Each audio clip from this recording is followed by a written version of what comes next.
UPSC की field में नए हो, किसी सीनियर ने या फिर किसी टीचर ने कह दिया एनसीईआरटी पढ़ लेना, अच्छी बात है, बिल्कुल पढ़नी चाहिए। सारी एनसीईआरटी देख ली, हिस्ट्री, पॉलिटी, ज्योग्राफी सब कुछ समझ में भी आ गया, इकोनॉमी वाली समझ में नहीं आ रही। और यही वो प्रॉब्लम है जिसे मैं कई सालों से स्टूडेंट के अंदर नोटिस कर रहा हूँ। नमस्कार, मैं हूँ जितिन भारद्वाज, अनअकैडमी की तरफ से इकोनॉमी का फैकल्टी। एनसीईआरटी जब इकोनॉमी की आती है तो हमें डूज एंड डोंट्स पे बहुत ज़्यादा ध्यान देना पड़ता है। नंबर 1, 9th और 10th क्लास की एनसीईआरटी नहीं पढ़नी है, मतलब नहीं पढ़नी, उसको हाथ भी मत लगाइएगा। भले ही आप इकोनॉमिक्स में जीरो क्यों ना हो, तब भी नहीं।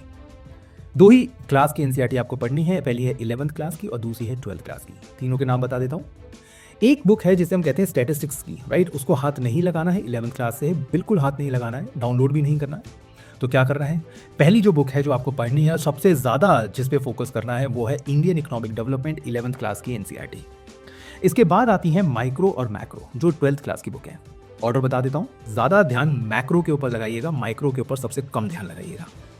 अब सारी एनसीईआरटी जब आप खोलेंगे तो बहुत सारे सवाल आपके दिमाग में आएंगे, क्या पढ़ना है, कैसे पढ़ना है, क्या ये भी पढ़ना है, क्या वो भी पढ़ना है, चीज़ें बहुत कॉम्प्लेक्स हैं, तो क्या करें। अब मैं आपको बताता हूँ dos and don'ts. Dos, number 1, NCERT में हमेशा रीडिंग बिटवीन द लाइंस पे ध्यान दें। कुछ चीज़ें जो शब्द या कुछ ऐसे होंगे जो आपके सामने लिखे होंगे लेकिन उसको अच्छे से समझाया नहीं गया होगा, तो उसी वक्त एनसीईआरटी के साइड में नोट्स बना लीजिए, गूगल कर लीजिए, डेफिनेशंस देख लीजिए, वहाँ आपको पता चल जाएगा। दूसरा, कॉज एंड इफेक्ट पे ध्यान रखिए। एनसीईआरटी में बहुत सी चीज़ें ऐसी हैं जो किसी न किसी चीज़ का कॉज है या किसी न किसी चीज़ का इफेक्ट है या आउटकम होते हैं, वही यूपीएससी पूछ लेता है।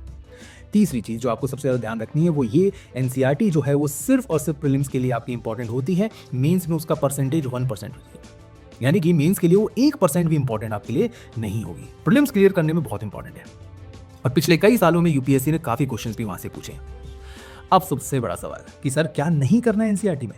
नंबर 1, किसी भी तरह का फॉर्मूले को रटने की, याद करने की या उससे संबंधित किसी भी इक्वेशन को सॉल्व करने की कोशिश ना करें।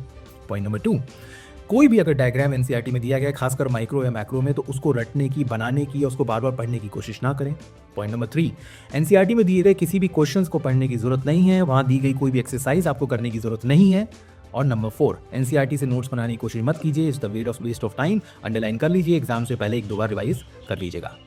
ऐसे ही और इंटरेस्टिंग वीडियोस देखने के लिए हमें अभी सब्सक्राइब करें और हाँ, ये वीडियो अपने दोस्तों के साथ जरूर शेयर कीजिए ताकि उनका भी वक्त बचे और जल्द से जल्द सिलेक्शन हो पाए।